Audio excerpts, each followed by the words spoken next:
Admiral Vextar stared at the communication screen for a long moment. The humans had been speaking about his fleet as if it were a collection of ancient artifacts, and their casual confidence was beginning to make him nervous.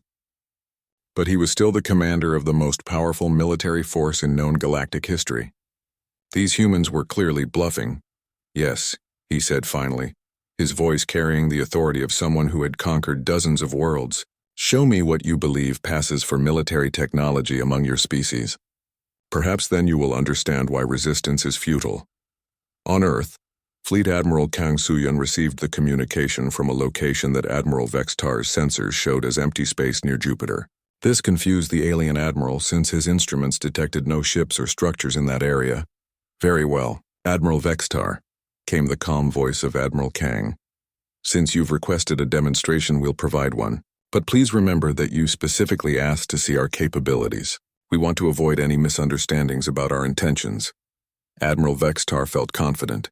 Whatever these humans were planning, it couldn't possibly match the firepower of 10,000 Dominion warships. "Proceed with your demonstration, human. Show me what you have." "Computer, decloak the Jupiter fleet," Admiral Kang commanded. The space around Jupiter suddenly filled with ships. Not just a few vessels, but thousands upon thousands of them. They appeared out of nowhere, as if reality itself had been hiding them. The alien sensors, which had shown empty space moments before, now screamed warnings about massive energy signatures appearing throughout the solar system. But these weren't ships like anything Admiral Vextar had ever seen. Where his vessels were massive metal constructs built for intimidation and brute force, the human ships seemed to bend light around them. They were smaller than Dominion dreadnoughts, but each one radiated energy readings that made his sensors malfunction. The human ships didn't look like traditional spacecraft at all. They seemed to flow and shift, as if they were made of liquid metal and controlled energy rather than solid matter. Some appeared to be surrounded by small stars that moved in perfect orbits around the hull. Others seemed to exist in multiple dimensions at once, creating optical illusions that hurt to look at. Lieutenant Im Dong-hyuk's voice came from one of the smaller human vessels. "Admiral Vextar, this is the stealth destroyer Soul's Fury. I hope our appearance isn't too startling. We've been here the entire time, just maintaining standard observation protocols." Admiral Vextar tried to count the human ships and realized it was impossible. They kept appearing and disappearing, and some seemed to exist in several places at once. His tactical officers reported that their computers couldn't lock onto the human vessels because they weren't following normal physics. "How many ships do you have?" Admiral Vextar demanded. Engineer Shin Minji's cheerful voice answered from another human vessel. "That's a bit like asking how many thoughts you can have, Admiral. It depends on how you define individual ships when they can split, merge, and reconfigure themselves as needed." Strategist Oh Jae-won added his own comment while broadcasting a tactical analysis to his fellow humans. "I count 17 different ways we could disable the entire alien fleet without causing any permanent damage. Should I share the analysis with Admiral Vextar, or would that be considered showing off?" Admiral Vextar felt his confidence beginning to crack. The human ships were doing things that should have been impossible. One vessel seemed to be folding space around itself, making it appear to be in multiple locations simultaneously. Another was apparently using a small black hole as a power source. "Your technology," he began, then stopped. His voice had lost its commanding tone and now sounded uncertain. "How do you power those ships?" Dr. Song Chae-young answered from the research vessel Newton's Revenge. "Oh, we gave up traditional power sources centuries ago. Most of our ships tap directly into stellar energy, or create controlled singularities for power generation. It's much more efficient than carrying fuel." "Controlled singularities?" Admiral Vextar repeated weakly. "Tiny black holes," Engineer Yang Hyeri explained helpfully. "Once you understand gravitational manipulation, they're quite easy to create and control. Much safer than fusion reactors, and the energy output is essentially unlimited." Captain Ryu Hansel of the experimental vessel, Laughing Buddha, decided to provide a small demonstration. "Admiral, would you like to see how we handle defensive situations? I can show you our standard response to incoming threats." Before Admiral Vextar could respond, something impossible happened to his fleet. Every single one of his 10,000 warships suddenly stopped moving.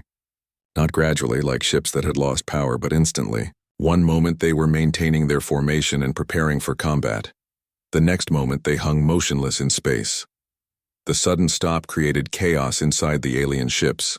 Crew members were thrown against bulkheads as their vessels went from cruising speed to complete stillness in a fraction of a second.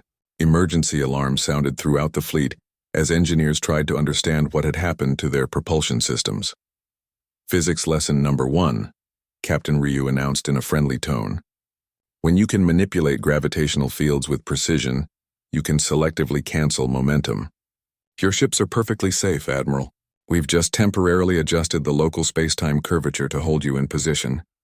Admiral Vextar tried to give orders to his fleet, but his tactical officers reported that their engines were functioning normally. The ships were producing thrust, but something was preventing them from moving. It was as if space itself had become solid around them. Commander John Yejin from the science vessel Newton's Revenge offered further explanation. We learned this technique from studying neutron stars. Once you understand how gravity works at the quantum level, you can create localized fields that override normal physics. Very useful for defensive purposes. Would you like us to demonstrate our offensive capabilities as well?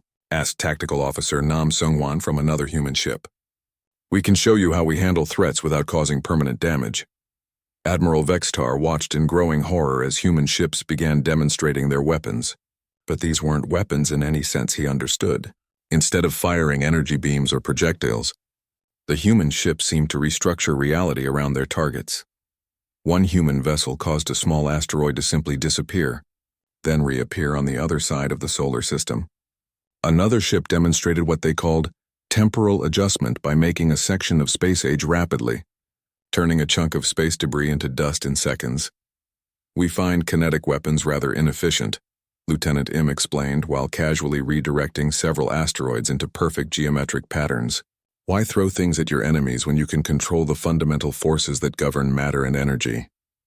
Dr. Song added her own demonstration by using controlled electromagnetic fields to create beautiful light displays in space. We also discovered that conventional energy weapons become useless once you learn to manipulate electromagnetic fields directly. Your plasma beams would simply curve around our ships. Engineer Shin Minji offered what sounded like genuine helpfulness. Admiral, I hope you don't take this the wrong way, but your ship designs are really quite charming. Very retro. If you'd like, we could probably upgrade your technology to something more current. It wouldn't take long to retrofit your vessels with basic gravitational drives and quantum shielding. The casual offer to upgrade his fleet's technology like outdated computer software was perhaps the most humiliating part of the entire demonstration. Admiral Vextar realized that these humans weren't just more advanced than his civilization. They were so far beyond his technology that they viewed his mighty fleet the way he might look at ancient sailing ships. Strategist Oh Jae-won completed his tactical analysis and shared it with the alien fleet. Just so everyone understands the situation clearly, I've identified 43 different ways human forces could neutralize the Dominion fleet using non-lethal methods. I've also calculated 16 approaches for complete victory using lethal force, though obviously we prefer peaceful solutions. He paused thoughtfully before adding, "Oh, and I should mention that we've been monitoring your home systems through quantum entanglement networks for several decades now. We've been aware of your civilization's military capabilities and expansion plans for quite some time." This final revelation struck Admiral Vextar like a physical blow. "You've been watching our systems?" Dr. Song Chaeyoung answered cheerfully. "Of course. We monitor all developing civilizations in our local galactic region. Your military strategy has been fascinating to study from an anthropological perspective. The conquest-based expansion model is quite rare among advanced species." The Admiral realized with growing dread that Earth hadn't been caught off guard by his invasion. These humans had known about his fleet for months and had chosen to let him arrive. They had allowed him to position his forces and deliver his threats, not because they were helpless, but because they found the situation entertaining. His mighty invasion fleet, the terror of the galaxy, had been treated like a scheduled entertainment program by a species so advanced that they viewed interstellar conquest as a quaint historical curiosity. Admiral Vextar stared at the communication displays in complete confusion. In his 300 years of military service, he had never encountered anything like this. Every species in the galaxy followed the same pattern when faced with Dominion power.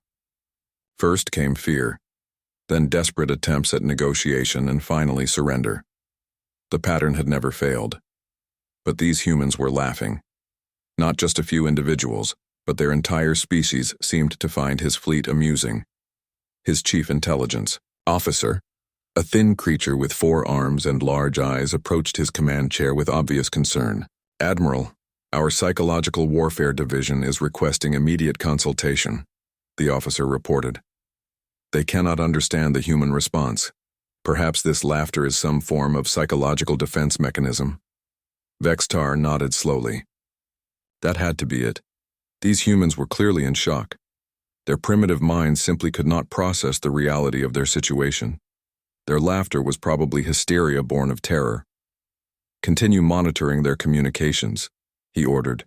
"Eventually their shock will wear off and they will understand their position." But the human communications continued to confuse the alien analysts. Instead of military mobilization or evacuation procedures, humans were sharing jokes about the alien fleet. Someone had created a song about 10,000 flying museums. Another human had made a video comparing the alien ships to ancient Earth vehicles.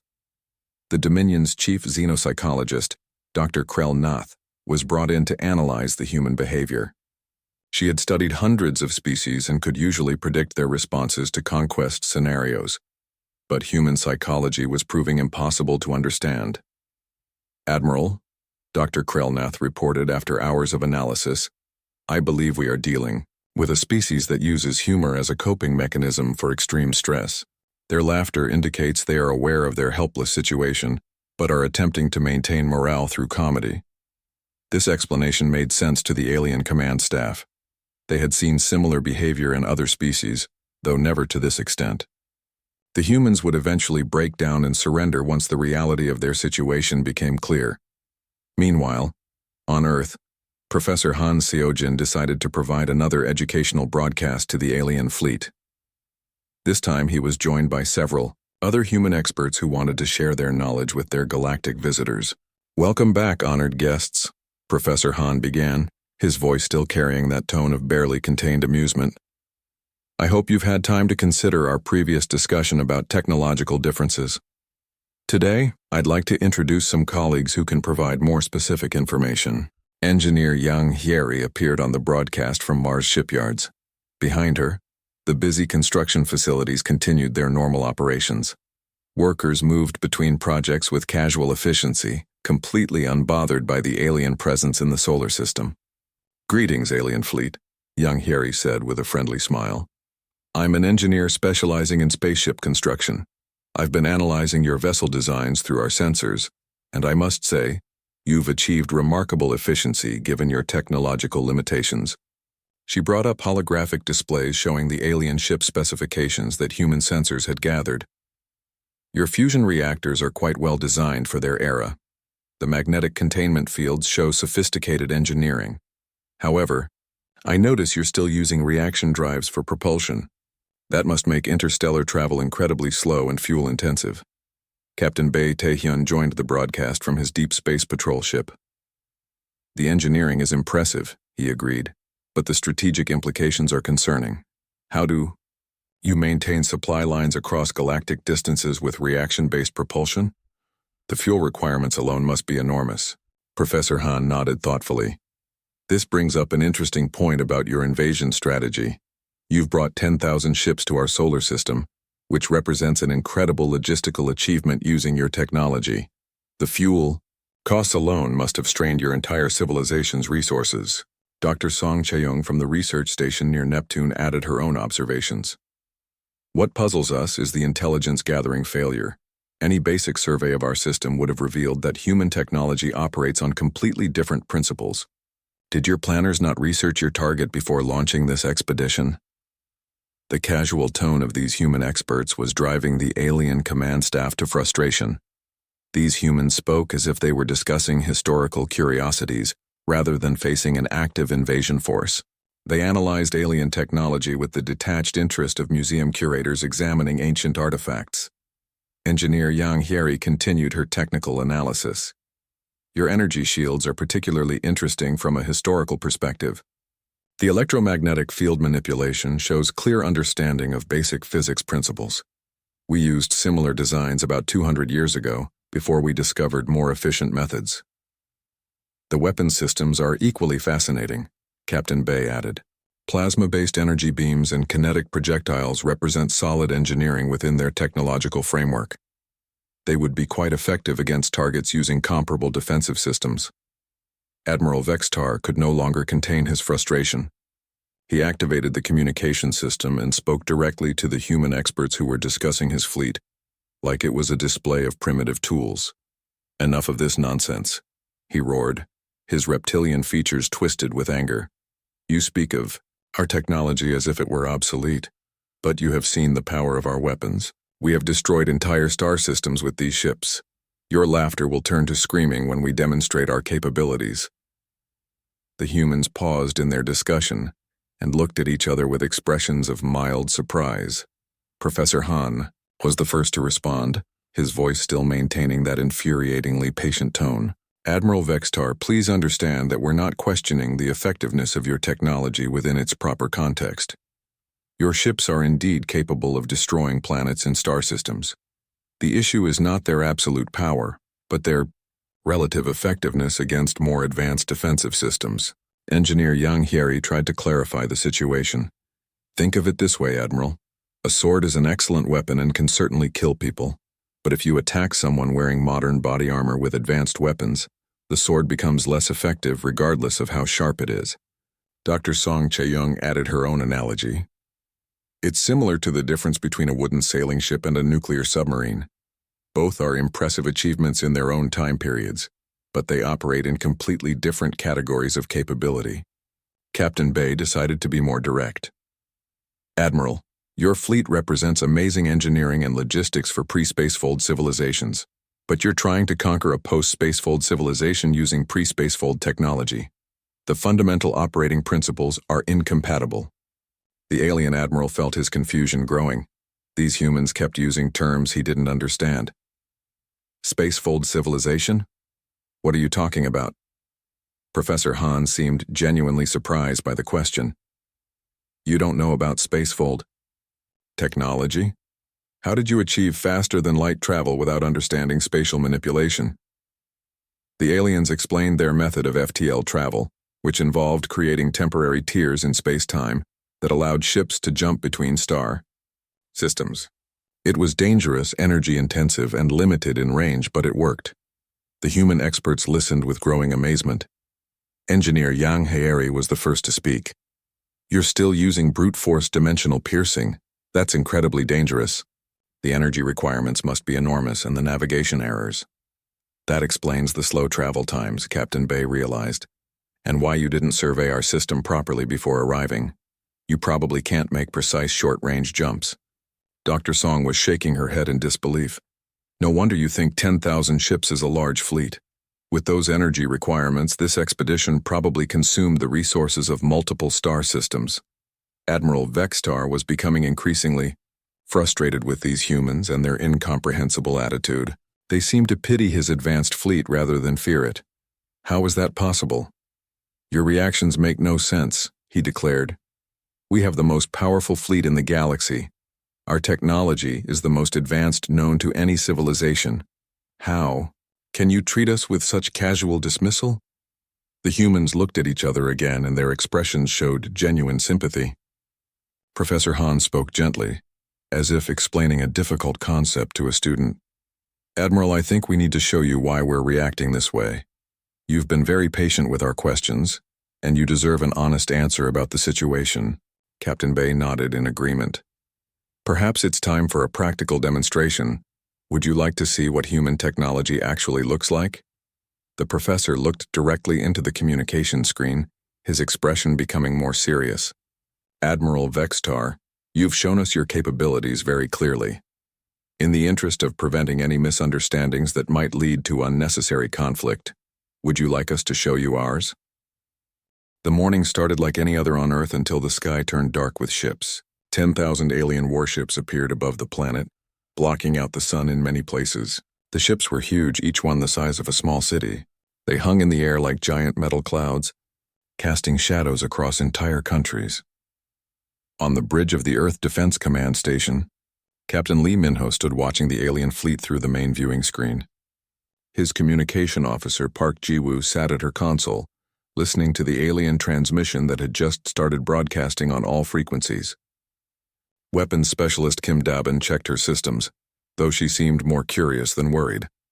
The alien message began to play across all human communication networks. A large reptilian creature appeared on screens worldwide. Its scales were dark green and its eyes glowed yellow. When it spoke, its voice was deep and threatening. "I am Admiral Vextar of the Saurian Empire, commander of the Galactic Dominion Fleet," the creature announced. "Your primitive world now faces the might of 10,000 warships. We have destroyed countless civilizations across the galaxy. Surrender now, or watch your cities burn." The alien admiral showed holographic images of destroyed planets and burning cities. Entire civilizations had been wiped out by this same fleet. The images were meant to terrify any species that saw them. But something unexpected happened. Instead of fear or panic, the human response was completely different. Captain Minho started chuckling. Then Park Ji-woo began giggling at her station.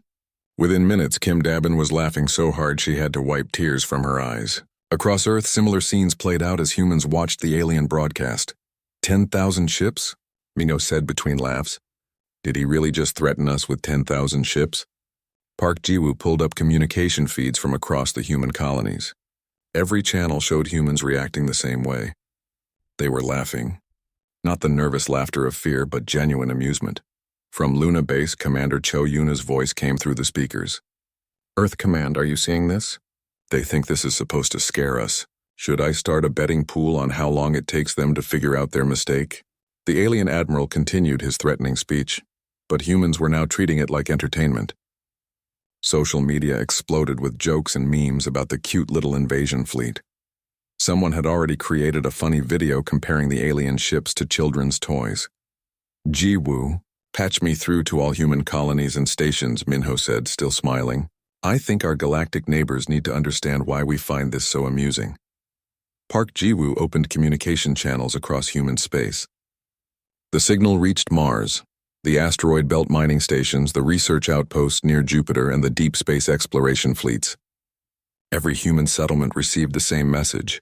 "Attention all human forces," Minho announced. "We have visitors today. They seem to think 10,000 primitive warships constitute a threat. I suggest we show them what real hospitality looks like." The response from human colonies was immediate and filled with the same amused tone. From Mars shipyards, engineer Yang Hyeri's voice came through clearly. "Should we tell them about our real fleet, Captain? Or should we let them figure it out themselves?" Captain Bae Tae-hyun, commanding a deep space patrol near the outer planets, added his own comment. "This is like being threatened by someone riding a horse when you have a fighter jet. Do they really not know what century this is?" The aliens intercepted these human communications and became increasingly confused. Their psychological warfare experts had studied thousands of species. Every civilization reacted to the Dominion fleet with immediate surrender or desperate military mobilization. Never had they encountered a species that responded with laughter and casual dismissal. On Earth, Professor Han Seojin from Seoul National University decided to educate their visitors. He broadcast a message directly to the alien fleet, speaking as if he were giving a lecture to students. "Honored alien guests," Professor Han began, barely keeping the amusement out of his voice. "I believe there has been a misunderstanding. You appear to have confused us with a primitive civilization. Your 10,000 ships represent impressive manufacturing capability for your technological level, but I'm afraid they're somewhat outdated by our standards." He paused to share his screen, showing simple diagrams that the aliens could understand. "You see, your ships still use chemical rockets and nuclear fusion. Your weapons appear to be plasma-based energy beams and kinetic projectiles. These technologies are indeed capable of destroying planets, but only planets defended by similar technology levels." The professor's tone remained polite and educational, as if he were explaining basic mathematics to children. "The issue is that humanity abandoned these technologies several centuries ago. It would be like threatening a modern military with Bronze Age weapons. Effective against other Bronze Age armies, but somewhat limited against more advanced opposition." Across the human colonies, the laughter continued. Humans shared jokes about the aliens' vintage technology and their apparent lack of intelligence gathering. How had they not researched their target before attempting conquest? From the Deep Space Research Station near Neptune, Dr. Song Cheong added her own observation. The interesting part is that they seem to have no understanding of human technological development. Their intelligence gathering must be remarkably poor if they thought this approach would work. The alien admiral tried to regain control of the situation by showing more holographic displays of destroyed worlds. He increased the threatening tone of his voice and activated weapon targeting systems on his ships. Surely this would make the humans understand their danger. Instead, human laughter only increased. The weapons the aliens displayed were so primitive by human standards that they seemed like museum pieces. Energy shields that humans had bypassed decades ago, targeting systems that moved slower than human reflexes, weapons that could be easily deflected by basic gravitational manipulation. Captain Minho decided it was time to be more direct with their confused visitors. Jiwoo, open a direct channel to the alien flagship. I think Admiral Vextar needs a clearer explanation of the situation. The communication channel opened and Minho addressed the alien commander directly. His voice was friendly but carried an undertone that suggested infinite confidence. Admiral Vextar, this is Captain Lee Minho of Earth Defense Command. I appreciate the impressive display, and I'm sure your fleet represents the pinnacle of your civilization's military achievement. However, I'm afraid there's been a serious miscalculation in your planning. Minho paused, allowing his words to sink in. Around him, his crew continued their normal duties, completely unconcerned by the massive alien fleet hanging above their planet. You see, Admiral, you're operating under the assumption that visible force equals effective force. Your 10,000 ships are indeed visible, and I'm sure they're quite effective against civilizations using similar technology. The problem is that you're not facing a similar civilization. The alien admiral's confusion was obvious even across species barriers. This was not how conquered worlds were supposed to respond. Where was the fear? Where was the desperate plea for mercy? Where was the immediate surrender that always followed the display of Dominion military might? Instead, he faced a species that treated his greatest fleet like an amusing curiosity and spoke to him as if he were a child who had misunderstood a simple concept. The human laughter, echoing across the communication channel, suggested that his terrifying armada was about to learn a very embarrassing lesson about the nature of technological superiority. Admiral Vextar stared at his tactical displays in complete disbelief.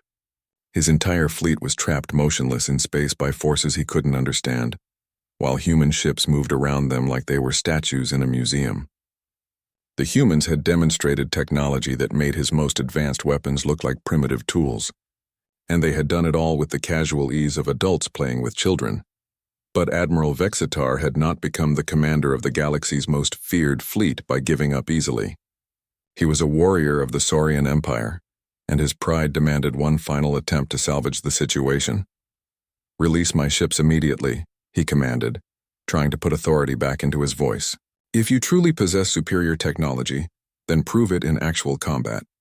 Stop hiding behind defensive tricks and face us in honorable battle."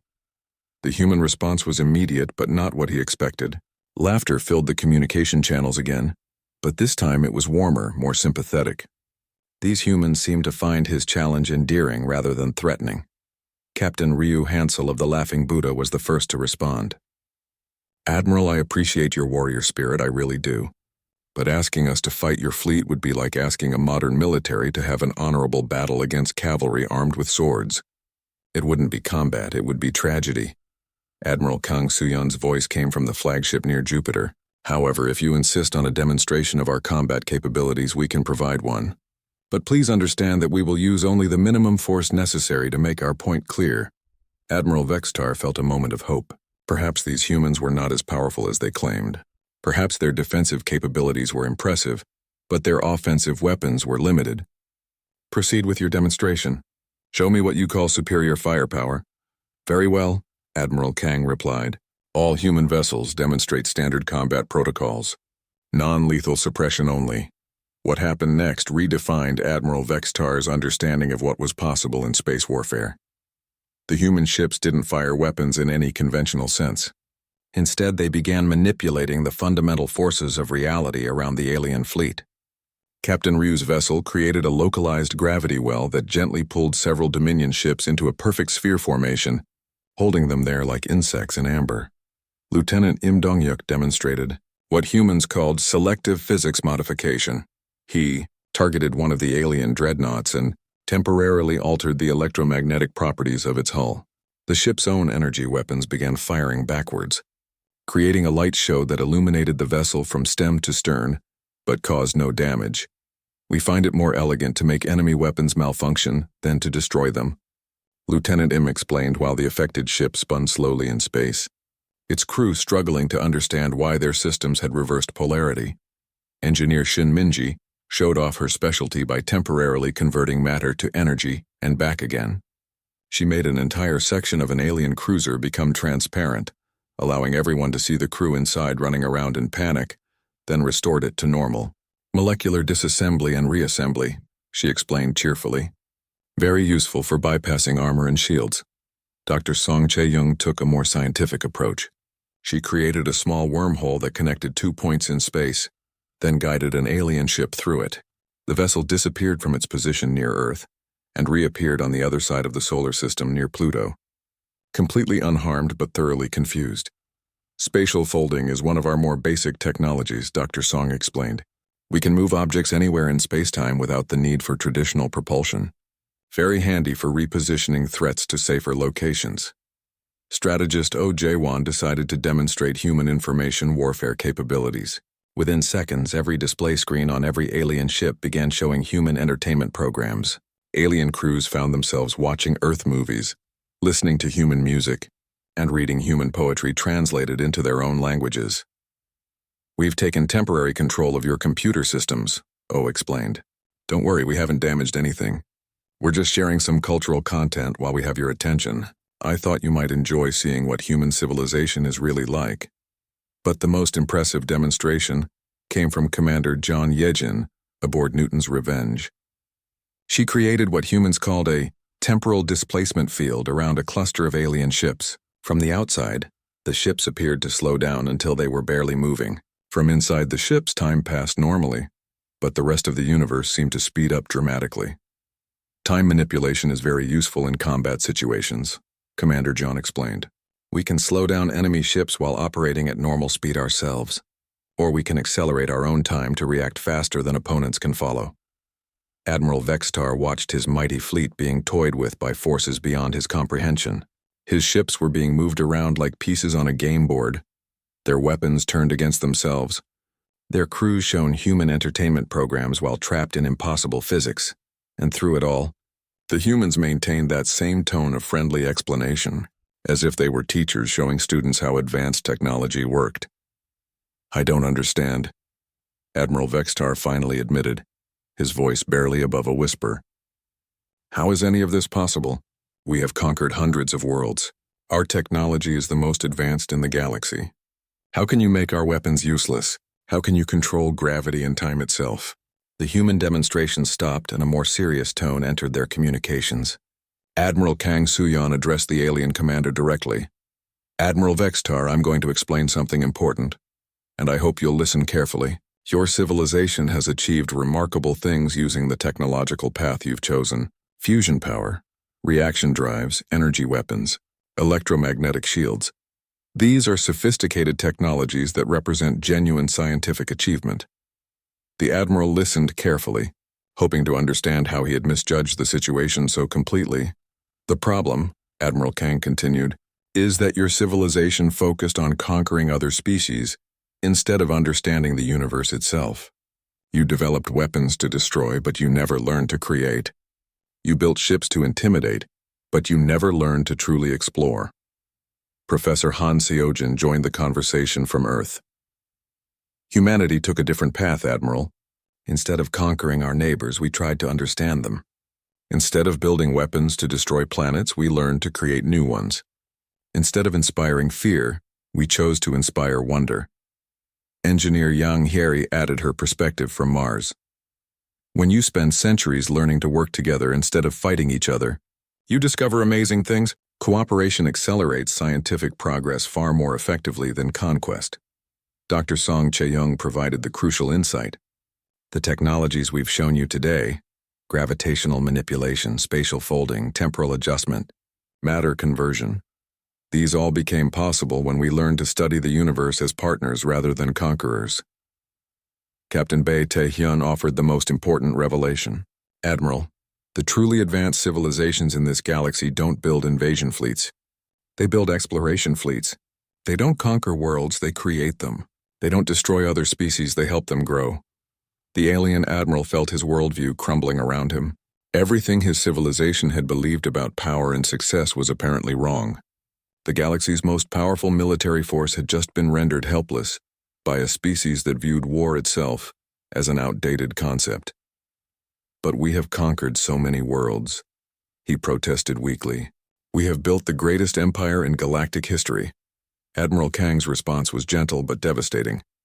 Admiral, you've conquered primitive worlds because advanced civilizations avoided you. You built an empire of species that couldn't defend themselves. You've never actually faced a truly advanced civilization until today. The silence that followed this statement stretched across space as Admiral Vextar absorbed the full implications of what he had learned. His great conquest fleet, his mighty empire, his entire civilization's understanding of power and technology, all of it was based on bullying species too weak to fight back. These humans hadn't defeated him through superior firepower. They had simply revealed that his definition of power was centuries out of date. What happens now? Admiral Vextar asked quietly. The human response would determine not just his fate, but the future of his entire civilization. Admiral Vextar waited for the human response, expecting the usual demands for unconditional surrender that followed military defeat. In his experience, victory always led to conquest, and the stronger civilization always enslaved the weaker one. He prepared himself for the humiliation of surrender and the end of his military career. Instead, what came through the communication channels was something he had never heard before from a victorious enemy. Genuine warmth and an offer of friendship. Admiral Kim, Wonchik of the Terran Diplomatic Corps, spoke first, his voice carrying none of the triumph or mockery that Admiral Vextar expected. Admiral Vextar, first let me say that we're impressed by your courage and dedication to your people. It takes real bravery to continue fighting when facing impossible odds. The alien admiral blinked in confusion. Was this human actually complimenting him after demonstrating that his entire fleet was helpless? What happens now, Admiral Kim continued, depends entirely on what you and your people want to happen. We're not interested in conquest or revenge. Honestly, we're much more interested in friendship and cooperation. Admiral Vextar struggled to understand this response. But you have defeated us completely. You could destroy our entire fleet without effort. Why would you offer friendship to a defeated enemy? Dr. Lee Chaewon from Earth's Cultural Studies Department answered that question. Because we don't see you as enemies, Admiral. We see you as neighbors who made some unfortunate assumptions about how the universe works. There's a big difference between being wrong and being evil. Professor Han Seojin added his perspective. Your civilization achieved remarkable things, Admiral. Interstellar travel, large-scale engineering, complex social organization across multiple species. These are incredible accomplishments. The fact that you use these achievements for conquest doesn't erase their value. Admiral Vexitar felt more confused than ever. But we came here to conquer your world. We threatened to destroy your cities and enslave your population. How can you speak of friendship after that? Captain Ryu Hansel provided the answer that would change everything. Admiral, let me tell you something about human history. Centuries ago, humans used to fight each other constantly. We had wars that killed millions of people. We conquered and enslaved each other regularly. But we learned to do better. Engineer Yang Hyeri picked up the thread. The technologies we've shown you today didn't come from our military research. They came from our peace research.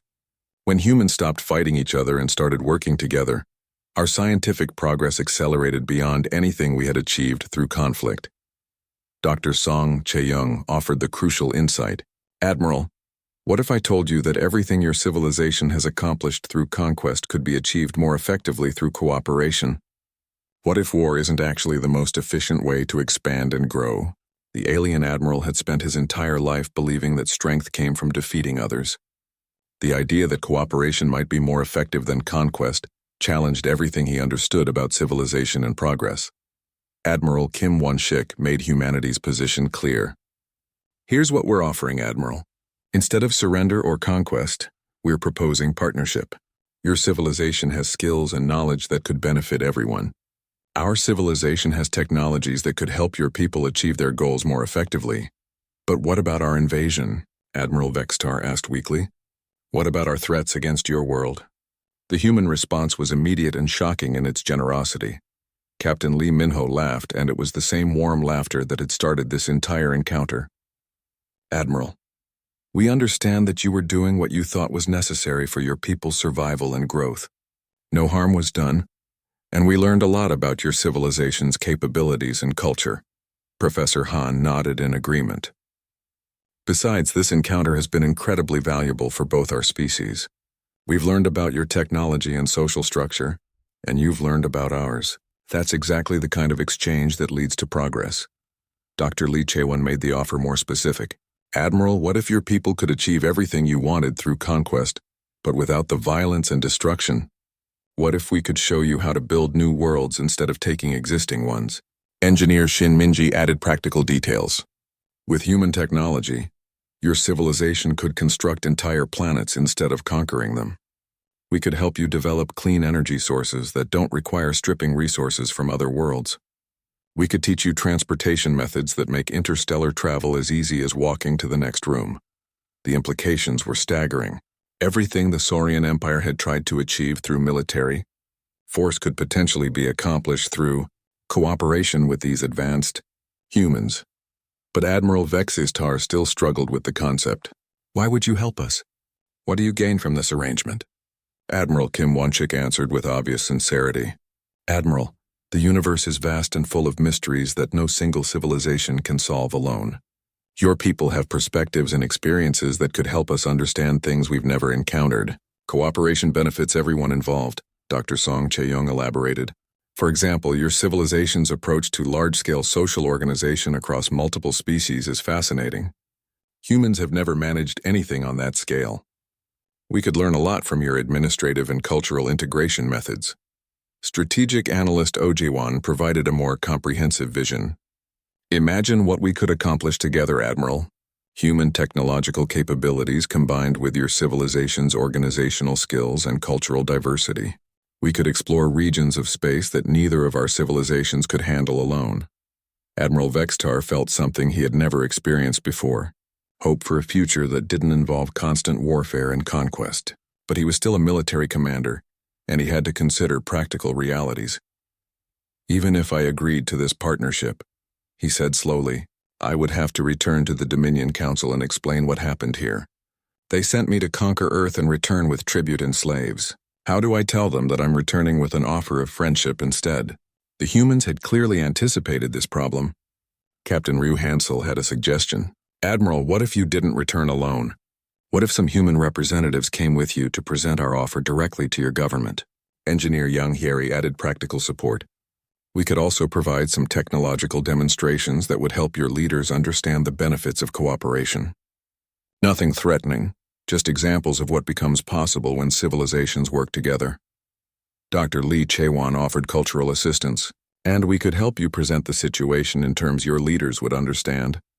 This wouldn't be defeat or surrender, but rather the discovery of a more effective path to achieve your civilization's goals. Admiral Kim Won-shik made the final offer. Admiral Vextar, we're proposing that you return to your people not as a defeated commander, but as the discoverer of something unprecedented, a civilization willing to share advanced technology freely in exchange for friendship and cooperation. For the first time in his military career, Admiral Vextar found himself facing a decision that could change the course of galactic history. He could return to the Dominion Council with news of a military defeat, or he could return with news of an opportunity that could transform their entire civilization.